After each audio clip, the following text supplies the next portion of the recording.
현재 윤석열 대통령은 마치 힘있게 잘 자신의 성을 지키고 있는 것처럼 보이지만 상당히 힘든 처지가 되어 있습니다.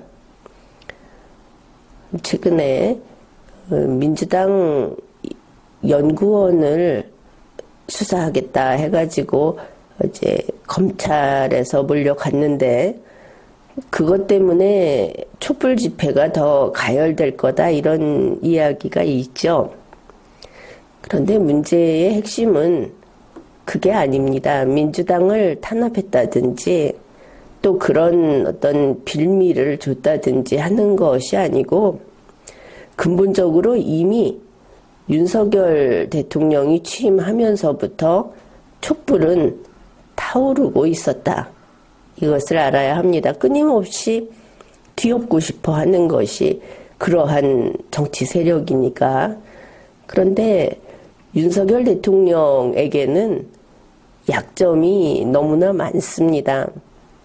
그러니 정치적으로 잘 처리하지 못하는 그런 면, 예전 같으면 그런 것을 가지고 탄핵을 이야기했을 텐데 지금은 오히려 이게 어쩌면 다행이라면 다행이라고 하겠습니다. 법적으로 대통령이 헌법과 법률을 위반해서 탄핵 요건을 충족했다 하는 부분으로 나오면 사실 대책이 없는 그런 길을 걸어왔기 때문에. 그런데 그게 아니고 다른 개인이 얽매여 있는 이런 문제를 더 이 군중, 이 저항하는 대중의 눈에는 그게 크게 보였던 거다. 이제 이게 어쩌면 윤석열 대통령으로서는 그래도 아직 살 길이 있다고 생각할 수 있는 그런 측면이 있습니다. 대중의 움직임은 법의 길을 따라가지 않기 때문에 그런 것이죠. 현재 이 촛불이 노리고 있는 것은 바로 이 윤석열 대통령이 지키고 있는 사람들, 이것과 관련이 있습니다. 윤석열 대통령이 지키는 사람들은 우리가 보기에 첫째는 김건희 씨, 둘째는 장모 등 그 인맥, 셋째는 박영수 씨와 그 인맥, 넷째는 문재인 씨, 이렇게 보이죠. 그래서 지금 촛불 측에서 윤석열을 끌어내겠다 하는 쪽에서는 이 1번과 2번을 묶어서 본부장 문제, 진작부터 나온 용어입니다. 그리고 박영수 씨 문제는 오히려 건드리지 않고 있죠. 문재인 씨 문제는 더더욱 건드리지 않고 있습니다. 그러나 묘하게도 윤석열 대통령 자신이 얽매여 있는 것은 김건희 씨와 장모 문제보다도 이들이 거기에 비중이 크다 하는 겁니다. 그러면은 윤석열 대통령이 김건희 씨를 자기 아내니까 죽자사자 지키고자 하는가? 그거보다는 이렇게 보이는 것이죠. 김건희 씨가 잡혀 들어가면 윤석열이 끌려 내려오고 같이 잡혀 들어간다. 이제 이것을 운명 공동체라고 이름 붙여 봅시다. 그런데 그게 장모의 경우도 그렇고 박영수 씨의 경우도 그렇고 심지어 문재인 씨의 경우에도 이게 무슨 예전에 모시던 대통령 그리고 그 부하 직원의 문제가 아니고 현실적인 문제로서 1, 2, 3, 4가 다 현실적인 문제로서 운명 공동체 관계에 있는 것으로 보인다. 그러니 윤석열 대통령이 지키는 이 네 사람은 결국은 윤석열 자신을 지키는, 지금 그것을 지키고 있다. 이렇게 보이는 겁니다. 그래서 초기에 김건희 씨와 장모 문제를 해결해라 그랬는데, 그것만 해결해가지고는 역시 윤석열의 발을 꽁꽁 묶고 있는 이 운명의 실, 이게 박영수 문재인이 벗어날 수가 없다. 이런 겁니다. 그래서 현재 윤석열 대통령이 지키는 사람들은 바로 이렇다.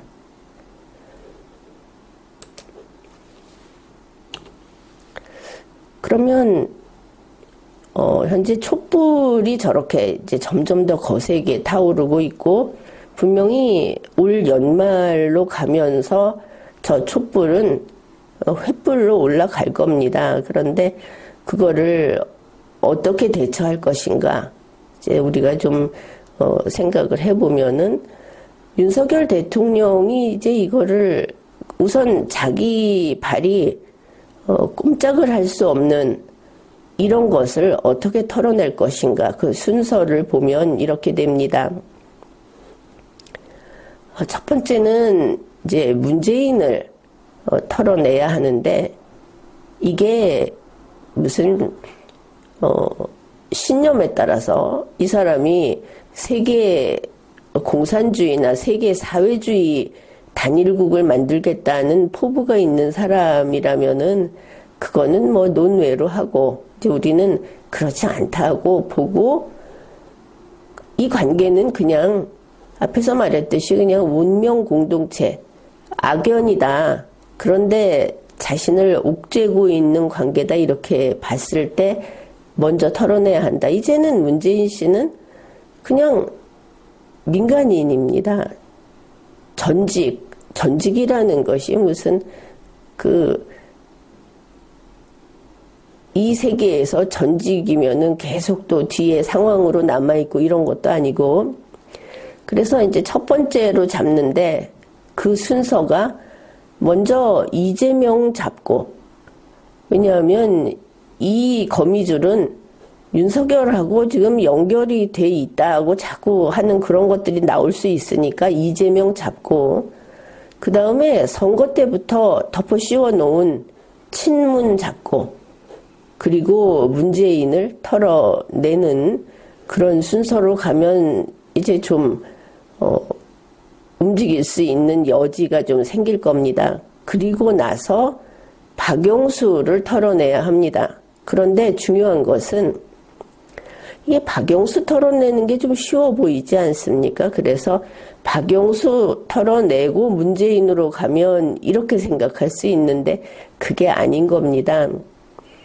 그냥 그 진영 논리로 설명을 해보면, 박영수를 털어내면 윤석열의 아군을 한 무더기 다 같이 털어내야 합니다. 그러면 비록 이제 공격하는 입장에서 봤을 때는 어차피 썩은 아군 아니냐 이러겠지만, 본인에게 썩은 아군이 있는 것과 없는 것은 다르죠.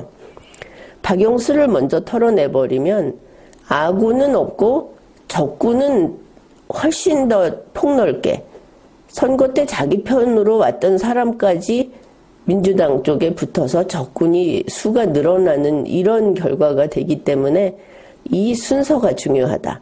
문재인 먼저 털고 그 다음에 박영수 털어야 한다. 이때 이제 봐주면 안 된다. 썩은 부분은 아주 큼직하게 확실하게 도려내야 된다. 현직 대통령이니까 그렇게 도려내도 본인은 안 죽는다. 이렇게 보면 될 겁니다. 이렇게 하고, 그런데 문제는 이 1번과 2번이 실기하면 안 된다. 앞으로의 그 일정을 쭉 봤을 때 상당히 이른 시기에 이게 다 끝이 나야 된다. 그러니 지금 시간은 많지 않다. 본인이 아마 알고 있을 겁니다. 현재 남아있는 일들이 단지 그 총선을 이야기하는데, 당장 올 겨울부터 촛불이다. 그리고 그 전에 개헌이다.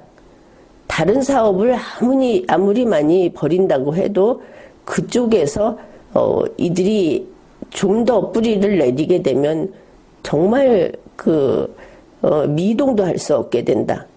그냥 그대로 갇혀버리는 이런 결과가 생기니까 이게 상당히 서둘러야 된다. 그러면 이제 3번이 남게 됩니다. 앞에서 봤던 거하고 순서가 역순이죠.